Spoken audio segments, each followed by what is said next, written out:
Hey there, everyone. I am wanting to do a book review on Voice in the Night, and this is probably my favorite book that I've read besides the Bible. And I had this book, I can't remember the first time I read this book, but I originally bought this book on Amazon, and I had it for about 2 or 3 years, and I didn't even read it. And then after I read it, I just thought it was incredible, and since I've read it, I've given copies of it to tons of my friends, and so I'll just read the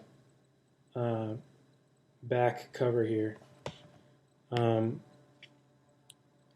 Get out of the house. If you do not leave, you will die. The command was so loud and urgent that the earth beneath me seemed to tremble. Yet my sleep-filled eyes could see no one talking. I was 15 years old, groggy, and had never heard of Jesus Christ. I didn't know where I would go or what would happen. Walking out into the African air that night, I only knew I must obey. I can think of no earthly reason why God should have intervened in my life in such a dramatic way all those years ago. I just know He did, and He still does. So, it's about a guy. His name's Suprise, and he's from Africa. His parents are witch doctors, and so he had never heard the gospel preached, never heard of Jesus Christ, and he hears God speak to him in the middle of the night, and he ends up leaving his village. He gets his best friend, and they're wandering through the wilderness.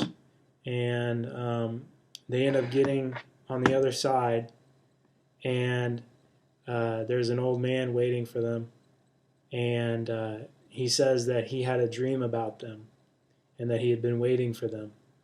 And so the old man shares the gospel with them, and Suprise and his friend Jafar, they end up going around being evangelists. And there's a lot of really incredible, miraculous stories in this book. There's a story of a woman who she gets bit by a snake, and she is going to die, and he prays for the woman. He has his hands on her leg, and he's praying for her, and he doesn't know what to pray, but he's just saying, "Bless your child, bless your child, bless your child," and he keeps on repeating it, and liquid starts draining out of the woman's leg, and the woman's leg starts shrinking back down to normal size, and she ends up living.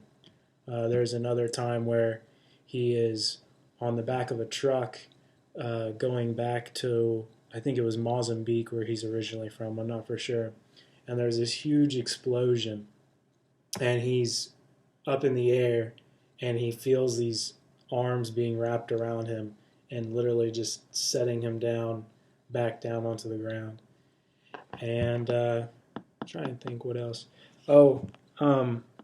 There's also, so on the back of the book also, it says that he knows how to speak. It says he's the International Director of Pastors for Iris Ministries. So remember that, Iris, I-R-I-S. It's affiliated with Rolland and Heidi Baker. And so it says that he speaks 17 different languages and oversees more than 10,000 churches throughout Africa. There's stories throughout the Bible to where the first time it happened, he was getting ready to go to Bible school. And the Bible school, if you were going to go to the Bible school, you had to be able to speak English. And he did not know how to speak English, but he just went in for the interview with somebody from the Bible school, and he just started speaking English, and he didn't even realize it. So this is a really good book for you to read, for anyone to read. If you're charismatic, Pentecostal, you're going to love it. If you're Baptist and you think that speaking in tongues and all that's of the devil, you're absolutely going to hate it. But it's a book. He doesn't really push any doctrine down anyone's throat.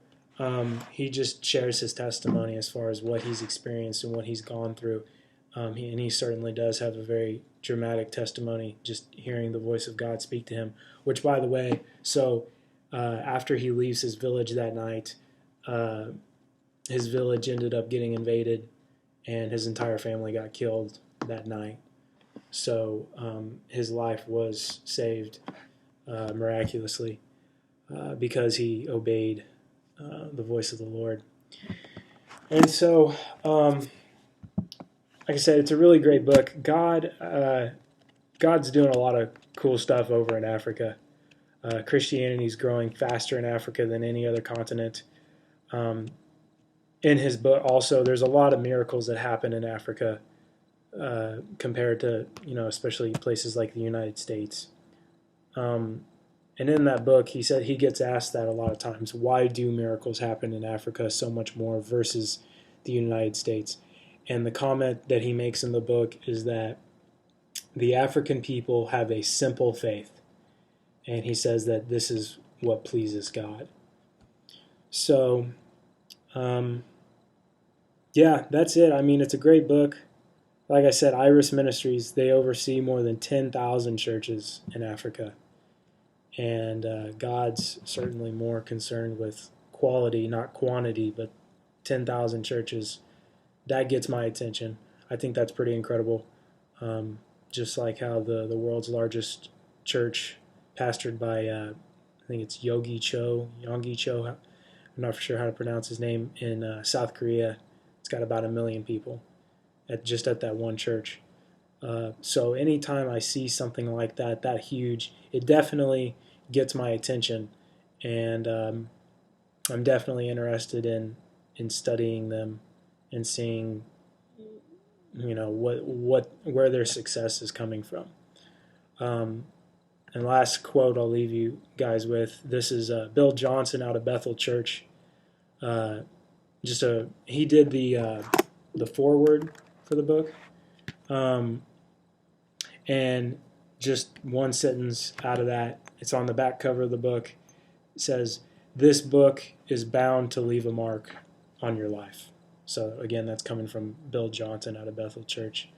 So again, Voice in the Night by Suprise.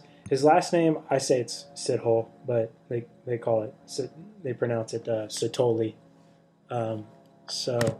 But yeah, it's a great book. I've bought numerous copies of this book. I don't know, 50, 60, 70 copies, maybe 100, I don't know. I've bought tons of copies, and I give them out to people all the time for free.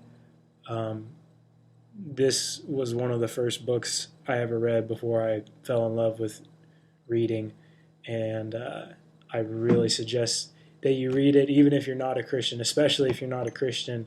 If you want to hear this man's testimony, he's got a lot of incredible stuff to share with you. If you're a Christian and you're on the fence between whether or not you believe that the miraculous is for today, that the gifts of the Spirit's for today, speaking in tongues, healing, all that stuff. If you're kind of on the fence and you don't know what to believe, of course, the Bible is your go-to source for that. But this book right here, if you read this book and you believe in this man's testimony and you believe he's telling the truth, you're going to know it's for today. So anyways, I appreciate you guys listening. I hope you're blessed by the review. I hope you read the book. You're going to really like it. Thank you.